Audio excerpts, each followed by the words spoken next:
Здравейте! Най-накрая правя видео, просто от 3 месеца не бях ходила на преглед и просто не мислих, че има нужда да правя каквото и да е видео, защото то би било безсмислено. Така, в общи линии това, което правим в момента с моята зъболекарка е цялостно прибиране на всичките зъби, понеже, както споменах в миналите видеа, ми извадиха 2 зъба. Това, което направи тя, е да махне всичките еластичета, които бяха сложени тук и всичките телчета, които също показах в миналото видео. Сега различното беше, че ми сложи само един тел, много тънък, който минава през цялата челюст, само отгоре. Ние основно работим отгоре, защото там беше по-големия проблем. Така сложи ми това телче под формата на осмици през всичките зъби и ги затегна в края. Отгоре, върху това телче, ми сложи едно ето такова ластиче, не знам дали се вижда, с дупчици през цялата челюст. Ето така. Ето това сивичкото. Ето тук дали се вижда разстоянието все още.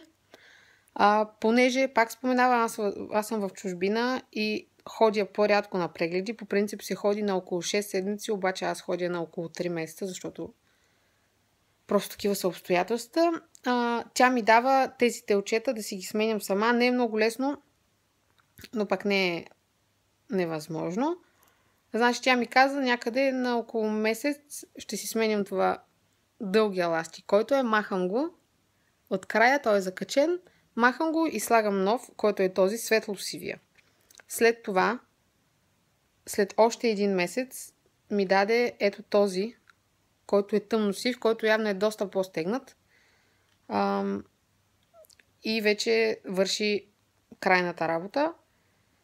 Следващия път, когато ще отида на преглед, е средата на август. До тогава очаквам да има доста голяма промяна. Вече даже я виждам, защото зъбите почват да се прибират.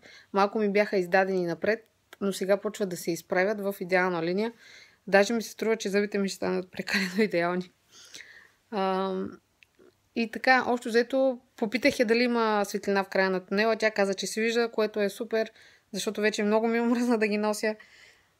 Надявам се към края на лятото да ги сваля. Ще се опитам, август и септември ще съм си в България, ще се опитам да ходя по-често, ако се налага по-често, отколкото е нужно.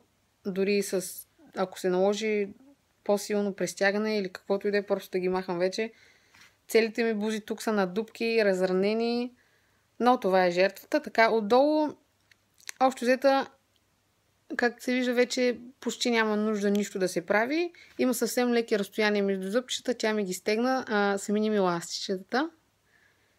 И сега просто леко да се прибират. Иначе основно се работи отгоре.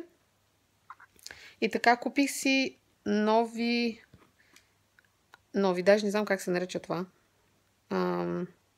Като вакса за зъби. Купих се от там, където живея, но мисля, че навсякъде има. Разликата, която забелязвам, е, че тази новата, която си купих, е много по-мека, много по-мека и много по-лесно се слага на зъбите, но и много по-лесно пада.